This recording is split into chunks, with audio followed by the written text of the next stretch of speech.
Hello, everyone. Matrarch here, and I'm back with another review for the Achievement Hunting 101 podcast. Today, I'm going to be discussing Harvest Moon Mad Dash. Published by Natsume and released onto the Xbox One via ID at Xbox in August, Harvest Moon Mad Dash isn't exactly what you might be thinking of if you think of the Harvest Moon franchise. For gamers of a certain age, like myself, Harvest Moon conjures up images of the game released initially for the Super Nintendo back in 1996. This isn't quite that farm simulation management game, though. It's a puzzler that's now been ported to consoles so that those of us who don't only play games on our mobile devices can enjoy it. Much like its predecessors, Harvest Moon Mad Dash sees you in the role of a young farmer who has to grow his crops, tend to his animals, and occasionally catch fish. In each level, you'll see different colored squares that are meant to represent the different types of crops you can grow. In order to play the game, you have to take like-colored squares and match them with one another. And that's pretty much it. It's pretty simple on the surface. The game doesn't even really penalize you if you don't make squares that are exactly 3 by 3. The whole hook is that you have to take those squares that start with just a little nub of a crop and make sure they get big enough that a full crop grows, and then you just press B to harvest them. If you're working with fish, you do the same thing. You put the little squares of water together for fish, mash B until you fish them out, and you've got fish. The last type of thing you'll deal with is going to be either shearing sheep or milking cows. In those cases, you have to put hay bales together, and once again, press B when the cow or the sheep indicates that it's ready to have its product harvested. Of course, while Harvest Moon is notable for having its relaxing atmosphere, this is a puzzle game, and not everything can go well or easily for you. So it introduces some items that are going to get in your way of a successful harvest. Sometimes wild boars will run across and destroy everything that you're trying to grow.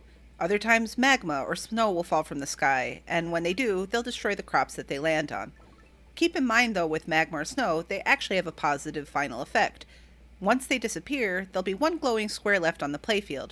Drop your crop on there, and it will immediately grow to its full size. Then you can combine it with other like crops, and you'll eventually wind up with a bigger and better harvest. As I noted before, the game found its initial release on cell phones, and so it looks and feels very much like a cell phone game. The world map that connects the levels is a largely linear path, along which you'll see the different levels you can enter. Underneath each level, you'll see anywhere from 1 to 3 stars, indicating how well you performed at that level.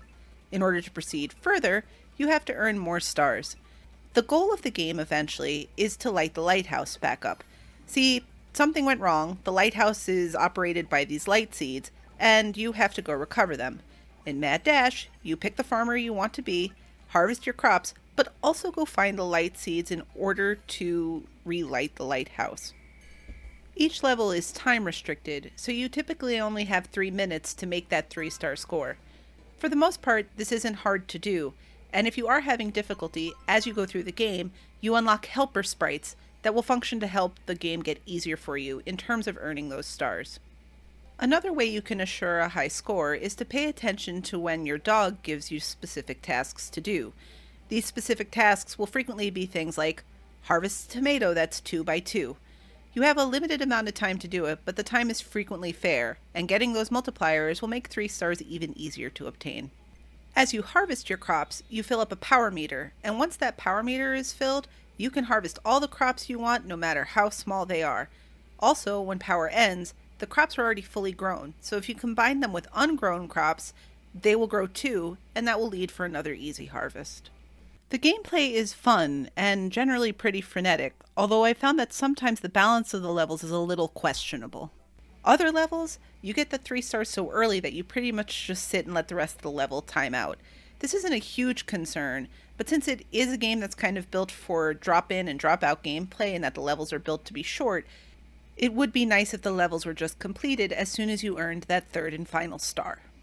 Speaking of stars, the achievement list in Harvest Moon Mad Dash does a good job of rewarding you for doing basic game tasks, such as earning those stars. Mad Dash offers up 27 achievements worth 1,000 gamer score. At the time of this recording, that 1,000 gamer score translates to almost 3,600 TA, and the game has only been completed by one individual. I'd caution that you shouldn't get too concerned about this. Yes, the game's only been completed by one person, but it also hasn't been tracked by many people. It is not a quick completion, and it does take some getting used to. Many of the game players on TA at this point probably are people who've gotten the copy for review, and so they haven't really put in that time to finish it. That said, it is definitely completable. Of the game's 27 achievements, 10 are flagged as story, so these would be the achievements you get for beating certain levels. There are also achievements related to collecting the light seeds, as well as achievements related to completing certain in-game tasks, like harvesting your first withered vegetable. What's a withered vegetable, you ask? As you make your crops larger, you'll eventually see an exclamation point appear above them. If that happens, the very next thing you attach will cause the vegetable to wither, and that means you'll get no points for it. So doing that earns you an achievement, so at least make sure you do it once. It's a pretty fun list, and if you look at it, it's going to encourage you to do a couple different things throughout the game. So definitely give all of that a good look before you start. Nothing is impossible, nothing seems too terribly difficult, although there is an achievement for earning 3 stars on every level, so be aware of that. Now that you know most of the basics about the game, the question that's left behind is this worth getting? Unfortunately, the biggest complaint I have about Harvest Moon Mad Dash is its price. See, if you're to look up Harvest Moon Mad Dash on your phone, you can buy it for $2.99, which is a completely fair price and one I would easily recommend the game at. Unfortunately, on the Xbox, Harvest Moon Mad Dash costs $20. In the current game landscape with Game Pass and all that other stuff that we get where we get free and easy access to games, it's super hard to recommend any game at $20, especially a game that's available in another platform for $3. I would say if you're really into puzzle games, $10 is still pushing it a little bit. The sweet spot is probably 7 or 8. 5, definitely yes. There's really nothing terribly negative to say about Harvest Moon Mad Dash. It delivers exactly what it says it's going to.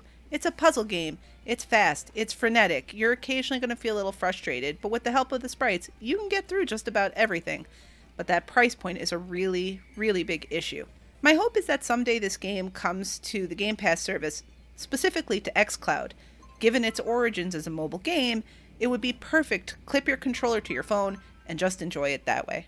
All of that said, I would give Harvest Moon Mad Dash an incredibly solid 3.5 vegetable crates full of harvested goods out of 5. There's a lot to like here, and there's the added benefit that it is play anywhere, so at least you can in some way take the game on the go.